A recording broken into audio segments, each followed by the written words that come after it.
What's up, everyone? There's a few more updates around Predator Badlands that came out recently. We got information coming from articles and interviews. The first one is an update to the poster for the film that we saw previously. The first one I showed you before was a picture someone took, but now we have the official release, which is a much more clear image and better quality. There's also this other poster I found, which is in Spanish. Over on the New Rockstars channel, they have an interview with Dan, Elle, and Dimitrius. They went over many topics, but here's the ones that stood out. They brought up how predators have been coming to Earth for a long time, and Dan was asked, did the Spartans of ancient Greece get their culture from the predators? It's a great question, but Dan could not answer that. However, this could be an idea they might use for a future project. We'll see. Elle was asked about her synth character Thia and how it compares to others.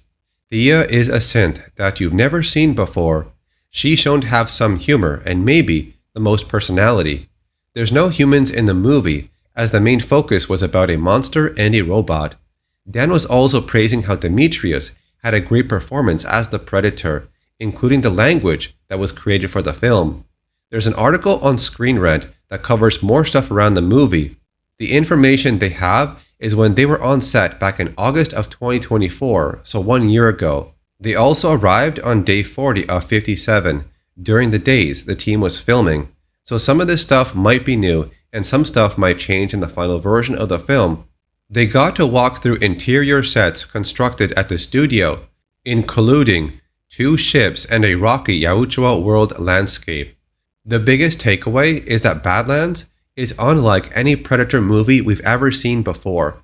This film gives us a new look at the Predator species from a different angle. It changes things around after almost 40 years.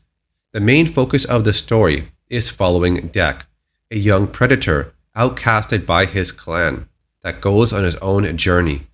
The big idea is that we are trying to do a Predator movie where the Predator is the hero, the protagonist of the movie. So our story follows an undersized Predator. It begins on Yautja Prime with this Predator and his immediate family, and through a series of both exciting and tragic events, he's set off on a journey on a foreign planet, and that's where most of the film is taking place. Dimitrius, who plays the Predator Dek in the story, would say this: "It's quite cool that we get to follow a Predator, someone from Yautja, and not just have them as the antagonist coming in and causing havoc. It's cool to be able to follow one of the predators that everyone is so scared of, and then have a deeper look into their culture, background, and what makes them, them." The movie is said to be like a road trip buddy movie. Thia would bribe Dek into carrying her body across the planet. If he brings her back to her ship, she will show him the Kalisk. This could be the name of the giant creature that Dek is hunting. It says that Weyland-Yutani is part of the story, which we knew already, but their goal here is they sent an all-synth mission onto this planet to pursue the very same beast for their own purposes. They also mention there are no xenomorphs in Badlands. But what about the post-credits scene? Does that count? We hired someone to actually create the language of Yautja, Britton Watkins. He came to us through a guy named Paul Frommer, who created Navi for Avatar. We have Dek speaking in Yautja subtitled. Then we have Thia, Tessa, and the other synths speaking in English. The device that we're using is a universal translator. The twin sister of Thia is also on the planet. She leads a group of militaristic synths, and their mission is to capture the Kalisk Creature for themselves, so their goals and personalities are different. Alec Gillis talks about this new creature that is like a sidekick for Dek in the story. So one of the ideas we had was, what if Dek finds a new life form that is this sort of snake-like creature that he can coax, somehow train, that sits on his shoulder, and it has this ability to spit 2 chemicals that when they combine in the air, they become explosive and fiery. So that's what got him nicknamed Squirt. The hierarchy of the Yautja society also dictates what type of armor you are given. Since Dek is not a fully formed predator, he gets the worst bits of armor. We see how this changes when his brother Quay and his father have more advanced armor. While visiting on set, they got to see a list of weapons, like the glowing red sword, the bow and arrow, a sniper rifle, Thia's earpiece to download information, a tool to heal herself, and a syringe to extract Yautja blood, the plasma caster, and the bandoliers with cryo grenades. Dek is not only going to use the Predator weapons.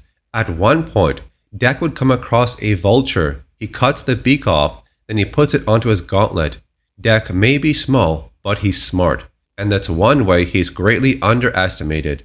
There's a part when Tessa is climbing onto Dek's crashed ship, at which point she investigates one of his toys left on board. Maybe it's a weapon or a piece of gear. They would later see the trophy room we saw in the trailer.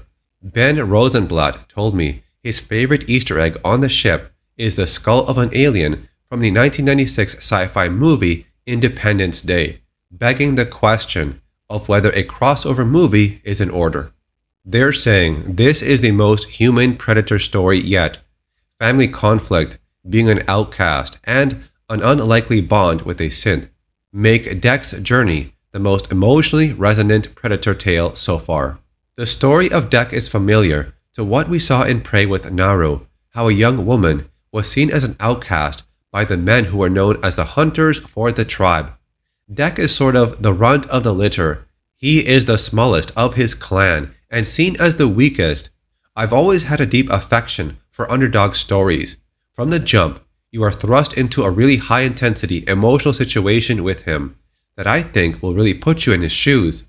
The final note in this long article is the movie seems to have a PG13 rating since it has no human blood in the action. It's all about alien creatures, other life forms, and synthetics.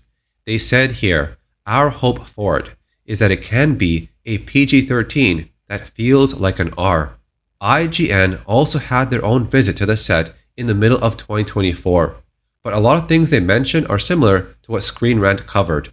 But their article did mention something about the Predator faces. In previous films, the Predator had practical effects for the face and mandibles, but this time, the Predator faces are being created digitally.